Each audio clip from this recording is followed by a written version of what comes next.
Hello, in front of me I've got DJI Air 3S drone. In this video I'll show you how to use Find My Drone function. In the beginning, take a look at the DJI Fly app and go to Menu. Enter Find My Drone.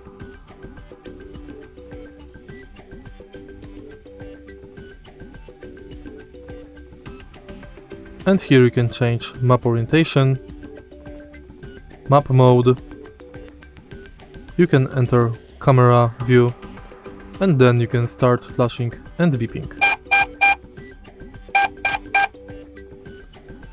And that's basically it.